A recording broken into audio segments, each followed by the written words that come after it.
Bismillahirrahmanirrahim. Assalamualaikum warahmatullahi wabarakatuh.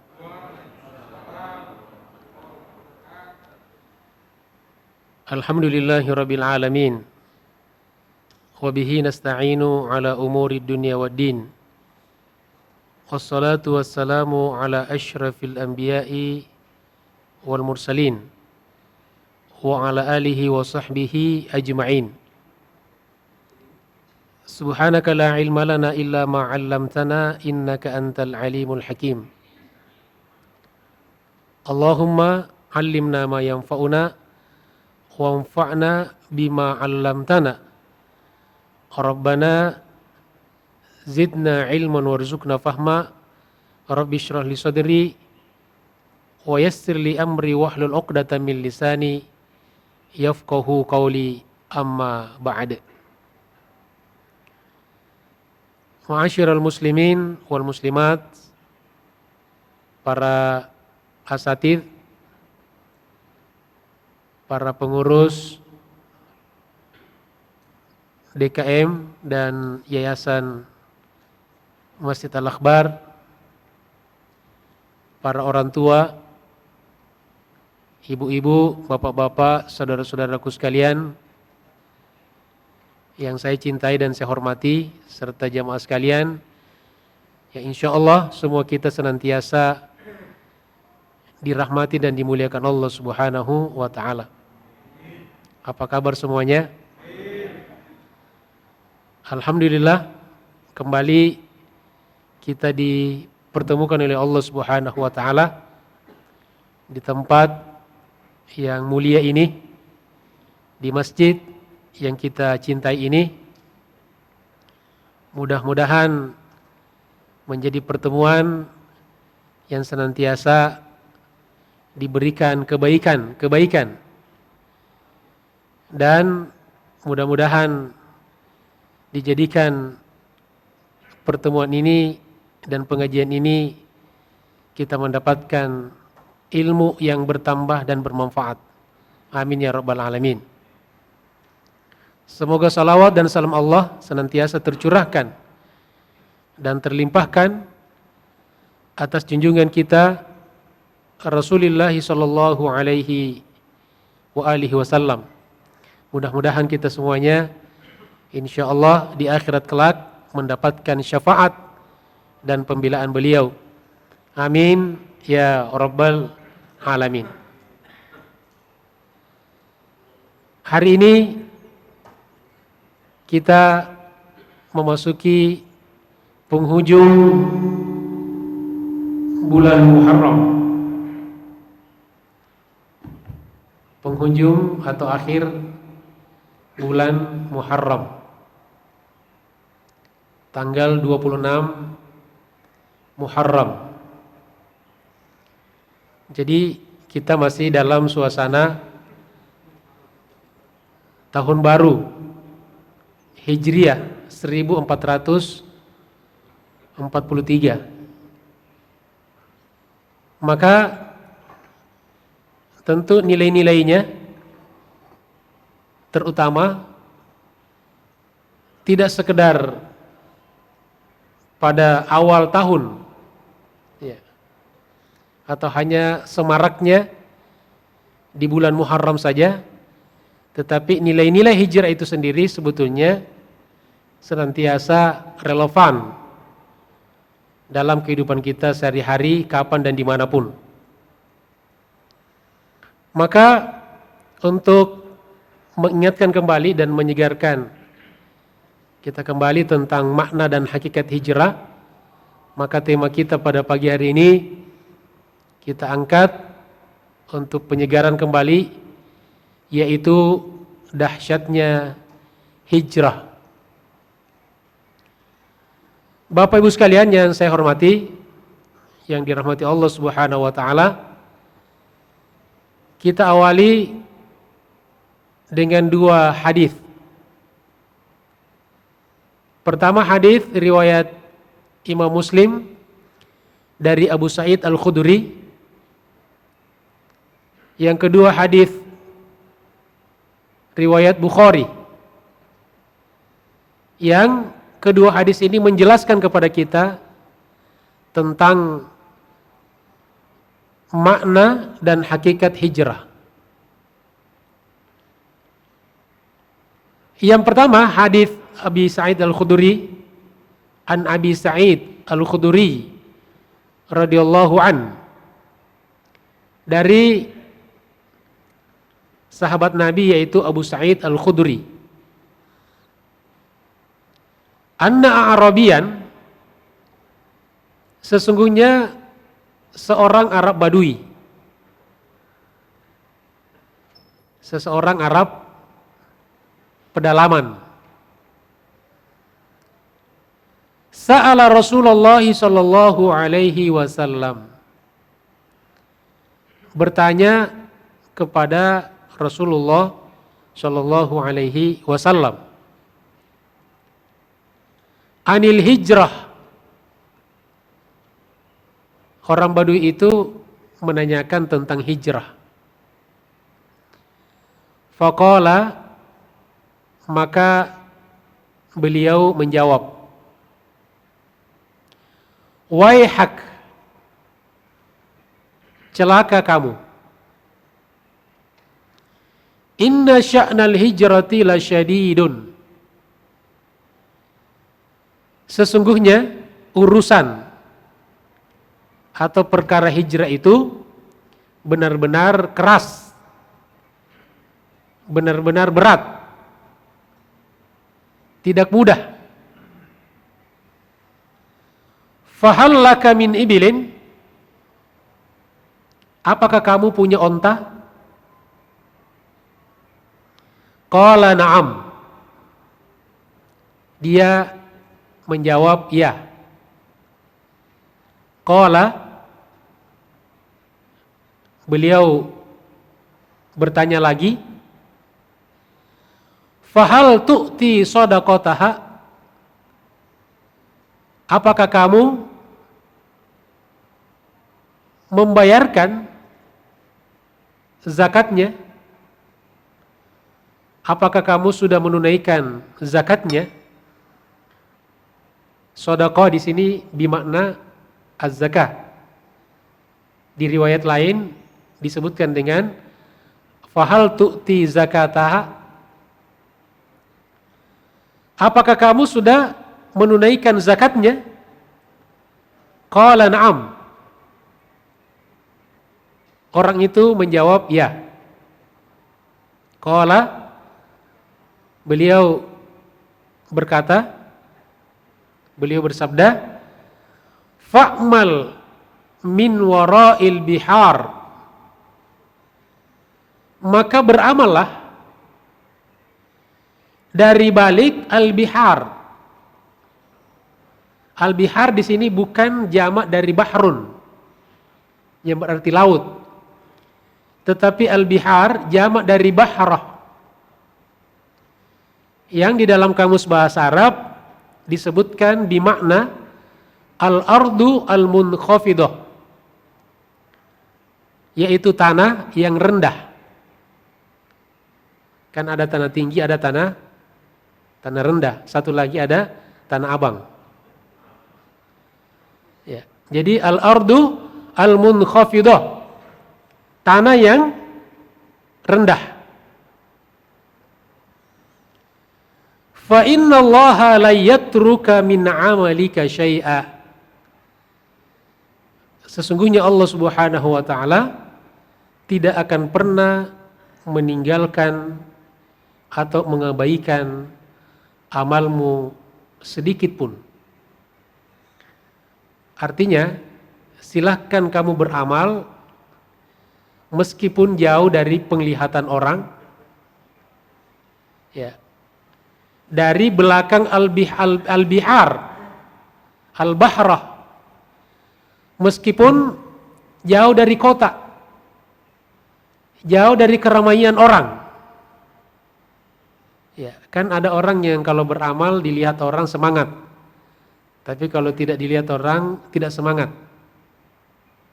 Maka sesungguhnya kalau orang beriman, kata Nabi, silahkan beramal, silahkan bekerja. Fa innallaha, karena sesungguhnya Allah tidak meninggalkan amalmu sedikit pun. Tidak akan menyia-nyiakan amalmu sedikit pun. Ya, jadi tidak ada amal yang sia-sia. Jadi jangan ragu akan kehilangan amalmu. Ya, itu hadis pertama yang menjelaskan tentang salah satu makna hijrah. Ya, salah satu makna hijrah. Jadi hijrah itu sendiri, kalau kita ambil dari hadis ini, penekanannya pada beramal. Ya, jadi selalu meningkatkan amal-amal. Yang kedua, kalau Rasulullah sallallahu alaihi wasallam, bersabda Rasulullah sallallahu alaihi wasallam, al-muslimu man salimal muslimuna min lisanihi wa yadihi. Orang Islam itu adalah orang yang selamat orang Islam yang lain dari lisannya, maksudnya dari ucapannya, dari kata-katanya. Ya, termasuk kata-kata di sini tulisannya. Bisa jadi dia tidak bicara secara lisan, tapi secara tulisan. Dan kadang-kadang tulisan orang lebih tajam daripada lisannya. Wa yadihi, dan tangannya, maksudnya perbuatannya. Jadi kata Nabi, orang muslim itu adalah orang yang selamat orang Islam yang lain dari kata-katanya dan dari perbuatannya. Jadi dia tidak menyakiti, tidak mengganggu, tidak mengambil haknya, tidak menzolimi, dan seterusnya. Kemudian wal muhajiru, dan orang yang hijrah, yang dinamakan orang hijrah itu man hajara ma nahallahu anhu, adalah orang yang meninggalkan apa-apa yang dilarang oleh Allah Subhanahu wa ta'ala. Nah, di hadis ini penekanan makna hijrah adalah meninggalkan apa-apa yang dilarang oleh Allah, apa-apa yang dilarang oleh Rasulullah, apa-apa yang dilarang oleh agama. Ya. Jadi meninggalkan keburukan-keburukan. Tentu ketika meninggalkan keburukan, beralih kepada kebaikan. Ya. Jadi misalnya ada orang yang tadinya masih makan riba misalnya, ya, berbisnis dengan cara-cara riba, lalu dia berhenti, beralih kepada meninggalkan riba. Yang tadinya kalau keluar rumah laki-laki pakai celana pendek, ya, sekarang keluar rumah tidak pakai celana lagi. Maksudnya tidak pakai celana pendek lagi. Ya. Yang tadinya ibu-ibu kalau keluar rumah tidak pakai jilbab, tidak pakai hijab, keluar rumah pakai jilbab, menutup auratnya. Ya, dan seterusnya seperti itu. Nah, jadi banyak sekali sebetulnya hal-hal yang harus kita tinggalkan kalau kita ingin dinamakan sebagai orang yang muhajir, orang yang hijrah. Dan inilah makna yang paling relevan sebetulnya dibanding hijrah secara fisik. Ya, perpindahan. Seperti Nabi pindah dari Makkah ke Madinah. Saya kira kita sekarang mau pindah kemana? Ya, mau pindah kemana kita? Misalnya dari Cipinang mau pindah kemana misalnya? Ya, Jatiwaringin. Orang Jatiwaringin juga pengen pindah ke Cipinang. Di Jatiwaringin sudah padat. Ya, jadi secara fisik saya kira tidak lagi terlalu relevan, ya, kecuali misalnya dalam kasus-kasus yang sangat darurat, ya, misalnya memindahkan ibu kota gitu kan, itu juga hijrah, tapi hijrah yang banyak ditantang, banyak ditolak dan tidak rasional. Nah, jadi yang relevan sekarang meninggalkan kezaliman itu, meninggalkan dosa, meninggalkan kemaksiatan. Nah, jamaah sekalian rahmati Allah Subhanahu wa taala, maka orang yang senantiasa berhijrah dalam hidupnya, paling tidak dalam makna dua hadis tadi, inilah yang akan mendapatkan berbagai macam keutamaan-keutamaan yang sangat dahsyat, yang di sini kita sebutkan beberapa di antaranya. Yang pertama, orang yang hijrah akan diberikan keluasan rezeki. Akan diberikan rezeki yang luas, yang lapang. Karena kalau kita minta rezeki kan mintanya rezeki yang luas kan? Rezeki yang lapang. Ya. Wariskan wasi'an. Bukan wariskan kathiran. Kenapa kita gak minta rezeki yang banyak? Karena lebih penting luas daripada banyak. Ya. Bisa jadi banyak tapi tidak luang. Ya, bisa jadi banyak tapi sempit. Mendingan banyak tapi luas. Ya. Jadi orang yang senantiasa hijrah dalam hidupnya akan diberikan keluasan rezeki, akan diberikan rezeki yang luas. Tentu di sini rezeki tidak sekedar melulu pada mana materi. Ya. Tapi mencakup segala sesuatu kebaikan yang Allah berikan kepada kita dalam hidup ini. Allah Subhanahu wa taala berfirman di dalam surat An-Nisa ayat 100. A'udzubillahi minasyaitonir rajim. Wa may yuhajir fi sabilillah. Dan barang siapa yang berhijrah di jalan Allah, yajid fil ardi, dia akan mendapatkan di muka bumi muragaman katsira, alternatif yang banyak. Jadi kan biasanya kenapa orang takut berubah, takut hijrah. Ya. Misalnya ada artis, misalnya nih, artis. Ya. Ada artis ditanya, kenapa Anda tidak berhijab? Dia bilang takut kehilangan rezeki, takut kehilangan job, misalnya gitu kan. Ya nanti nggak dipakai lagi. Nah tapi kata Allah, muragaman katsira. Justru dia setelah berhijab, setelah hijrah, Allah berikan dia alternatif yang banyak. Ternyata banyak produser yang mencari artis yang berjilbab misalnya. Bahkan diperebutkan. Bahkan lebih laku daripada sebelum dia berhijab. Itu salah satu contohnya. Misalnya ada orang tidak mau meninggalkan sistem ekonomi riba misalnya. Ternyata setelah dia meninggalkan, banyak peluang-peluang. Banyak alternatif.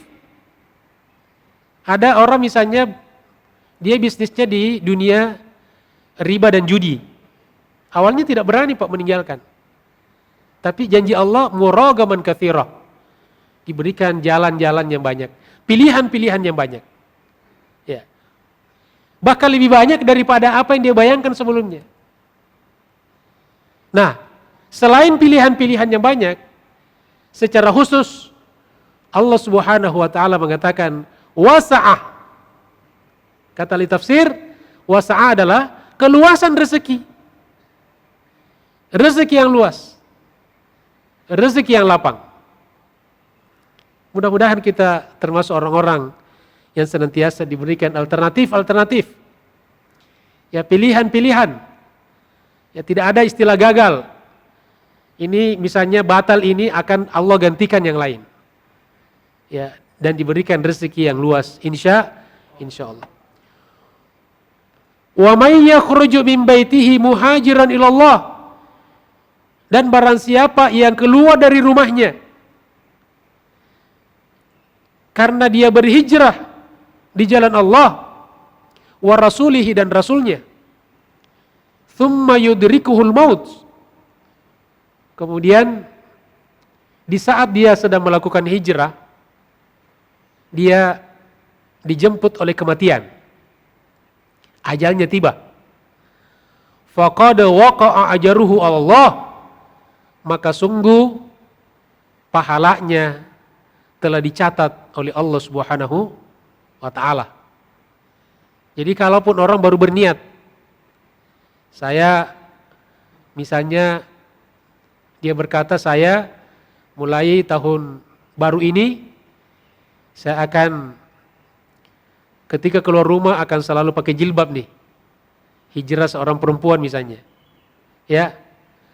Lalu belum sempat pakai jilbab sudah mati. Maka pahala hijrahnya sudah dicatat oleh Allah Subhanahu wa ta'ala. Nah, itulah kata ulama, pentingnya kita senantiasa meniatkan hal-hal yang baik. Karena meskipun kita belum sempat melakukan kebaikan itu, kita sakit, kita mati misalnya, maka insya Allah apa yang kita niatkan akan dicatat oleh Allah Subhanahu wa ta'ala.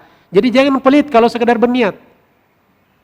Jadi ini ada proposal nih untuk pembangunan masjid atau renovasi masjid.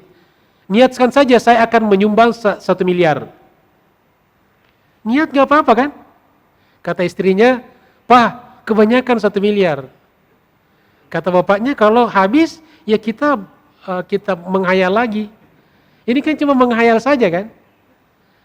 Menghayal saja kadang-kadang kita pelit. Ya. Gak apa-apa, sebanyak-banyaknya saja. Toh kalau kesampaian alhamdulillah. Kalau tidak kesampaian, maka insya Allah kalau kita ikhlas, kalau kita tulus, maka pahalanya sudah dicatat oleh Allah Subhanahu wa ta'ala. Kemudian diakhiri, wa kana Allahu ghafurur rahima. Di saat-saat kita hijrah itu melakukan perubahan-perubahan dalam hidup, kemudian ada kurangnya, ada salahnya, ada tidak sempurnanya, maka Allah Subhanahu wa ta'ala Ghafurun, Maha Pengampun. Ya, diampunilah. Ada salah-salah dikit. Rahima, Maha Penyayang. Allah sayangi kita. Wa rahmati wasi'at kulla syai', dan rahmatku meliputi segala sesuatu. Jadi walaupun betapa marahnya Allah, tapi rahmatnya Allah lebih luas daripada marahnya. Jadi kalau misalnya ada musibah, ada bencana, sedahsyat apapun, maka kita ingat rahmat kasih sayang Allah Subhanahu wa ta'ala jauh lebih luas daripada bahaya atau musibah yang sedang terjadi di hadapan kita. Ma'asyiral muslimin rahimakumullah, jamaah sekalian, termasuk saudara-saudaraku yang ada di ikut Zoom online, yang insya Allah kita dimuliakan Allah Subhanahu wa ta'ala. Yang kedua, bahwa orang yang berhijrah, orang yang hijrah akan dihapus kesalahannya dan dimasukkan ke dalam surga Allah Subhanahu wa ta'ala. Surat Ali Imran ayat 195. Falladzina hajaru, maka orang-orang yang berhijrah, wa ukhriju min diyarihim, dan mereka dan orang-orang yang diusir dari kampung-kampung halaman mereka. Ya, seperti yang dialami oleh Nabi dan sahabat kan. Sebetulnya berpindah ke Madinah itu karena terdesak di Mekah. Karena sudah tidak layak lagi untuk berdakwah di Mekah. Terdesak, terzolimi. Ya, terzolimi. Wa udhu fi sabili, dan disakiti di jalanku. Artinya karena sedang berjuang di jalan Allah Subhanahu wa taala. Dia berdakwah, berjihad, ya, berjuang menegakkan agama Allah, kemudian difitnah, dizolimi, dipenjara, bahkan dibunuh. Wa qatalu, mereka berperang. Wa qutilu, dan mereka terbunuh. Kalau itu semua terjadi, kata Allah, la ukaffiranna anhum sayyi'atihim. Sungguh benar-benar aku akan hapuskan kesalahan-kesalahan mereka. Ini janji Allah nih. Langsung dihapus semuanya. Dan bukan sekedar dikurangi gitu kan. Dihapus. Ya, seperti kita kemarin puasa Muharram kan, 10 Muharram. Itu menghapuskan dosa 2 tahun kan. Setahun yang lalu dan setahun yang akan datang. Kalau Muharram setahun yang lalu, kalau puasa Arafah setahun yang lalu, setahun yang akan datang. Tapi kalau ini tidak disebutkan berapa tahun, semuanya dihapuskan. Ya. Kemudian kalau dosa-dosa kita sudah hapus, karena yang menghalangi seseorang masuk surga itu kan dosanya kan. Wala udkhilannahum, dan sungguh benar-benar aku akan masukkan mereka kemana? Jannatin, surga. Tajri min tahtihal anhar, yang mengalir di bawahnya sungai-sungai. Ini penggambaran keindahan surga kan? Ya. Kenapa penonjolan sungai-sungai yang mengalir? Karena di Arab ketika itu pemandangan seperti ini itu sangat menarik. Ya. Kalau orang-orang yang tinggal di bantaran Ciliwung mungkin tidak terlalu menarik. Ya. Dia bukan hanya sungai mengalir di bawahnya, tapi sungai sudah menerpa rumahnya. Ya. Tapi tentu di sini sungai yang indah. Kemudian thawaban min indillah, itu semua didapatkan, dihapuskan dosa-dosanya, kemudian dimasukkan ke dalam surga yang sangat indah sebagai balasan, sebagai pahala min indillah, dari sisi Allah Subhanahu wa taala. Wallahu indahu husnul thawab, dan Allah lah yang memiliki, yang mempunyai balasan yang terbaik. Kalau kita membalas kebaikan orang tidak terbaik, pasti ada kurangnya. Ya, pasti ada kurangnya. Walaupun kita bilang terima kasih ya, kembali. Ya, bisa jadi kembalinya lebih kurang. Ya. Tapi kalau balasan Allah pasti terbaik. Maka kalau kita berharap dari kebaikan orang, ya pasti tidak pernah sempurna. Dan pasti kita selalu kecewa. Tapi kalau kita berharap Allah yang membalas, maka pasti kita akan puas karena balasan Allah, dan dialah satu-satunya indahu husnul thawab, yang memiliki balasan dan ganjaran yang terbaik. Yang ketiga, jamaah sekalian dirahmati Allah Subhanahu wa taala, orang yang berhijrah akan ditinggikan derajatnya di sisi Allah Subhanahu wa taala. Akan ditinggikan derajatnya oleh Allah Subhanahu wa taala. Ya. Bukan hanya di lantai 2. Bisa jadi nanti di lantai yang lebih tinggi. Nah, tapi nanti sholatnya kalau masjid selesai malah sholatnya di lantai bawah kan. Meskipun di lantai bawah tapi derajatnya naik. Jadi derajat itu bukan dilihat pada lantai rumah atau lantai di mana kita tinggal. Surat At-Taubah ayat 22. A'udzubillahi minasyaitonirrajim. Alladzina amanu, orang-orang yang beriman. Mudah-mudahan kita termasuk dari mereka. Amin. Wahajaru, dan hijrah. Wajahadu, dan berjihad, berjuang. Fi sabilillah, di jalan Allah. Bi amwalihim, dengan harta-harta mereka.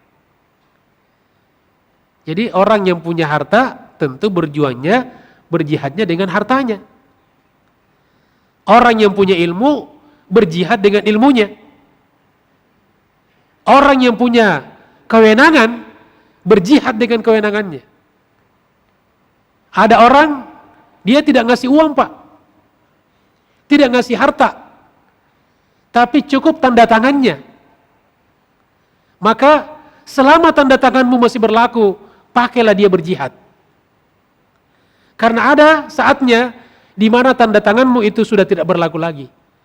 Seperti tanda tangan saya. Ya saya tanda tangan gak ada nilainya kan. Tapi seorang pejabat, seorang yang punya kewenangan, tanda tangannya mempengaruhi orang banyak. Dan demikianlah seterusnya. Jadi di sini berjihad bi amwalihim, dengan harta mereka, karena harta ini yang paling konkret dilihat orang. Ya, yang paling cepat kelihatan. Orang beli mobil kan kelihatan mobilnya kan. Bangun rumah kelihatan rumahnya. Pakai baju, beli baju, kelihatan bajunya. Tapi banyak orang berjihad tidak kelihatan. Ya, tetapi bisa jadi jihadnya lebih diterima oleh Allah Subhanahu wa taala. Kemudian wa anfusihim, jamak dari nafs. Dan dengan nyawa-nyawa mereka, dengan jiwa-jiwa mereka. Kata ulama yang dimaksud dengan anfus di sini termasuk kewenangannya itu. Ya. Dengan yang saya katakan tadi, dengan tanda tangannya, jabatannya, pengaruhnya. Ya. Orang terkenal. Ada orang terkenal, ada orang tidak terkenal. Maka keterkenalan kita itu harus kita manfaatkan untuk jihad di jalan Allah. Ya. Dahsyat Pak kalau misalnya di YouTuber misalnya ada orang yang subscribernya sampai jutaan. Coba kalau dipakai berdakwah dahsyat. Sebaliknya kalau dipakai maksiat, dipakai hura-hura, juga dosanya dahsyat. Jadi tinggal kita pilih mau dipakai untuk apa. Ya. Kemudian kata Allah, a'dhamu darajatan indallah.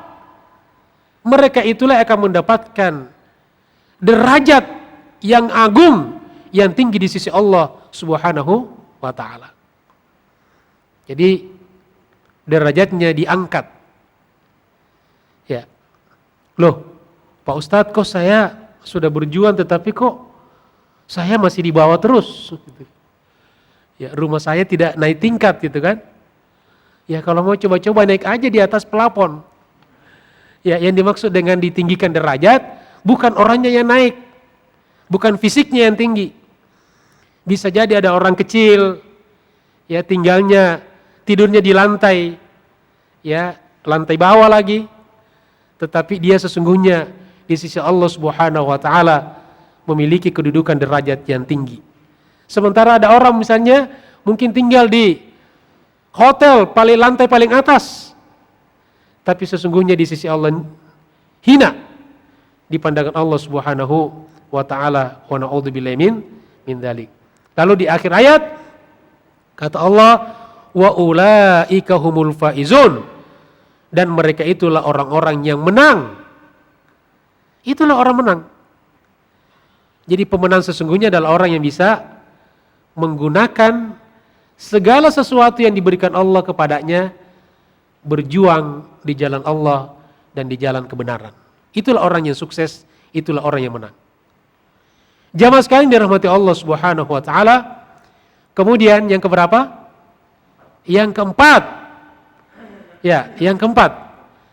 Bahwa orang yang berhijrah di jalan Allah Subhanahu wa taala akan mendapatkan ridha Allah Subhanahu wa taala.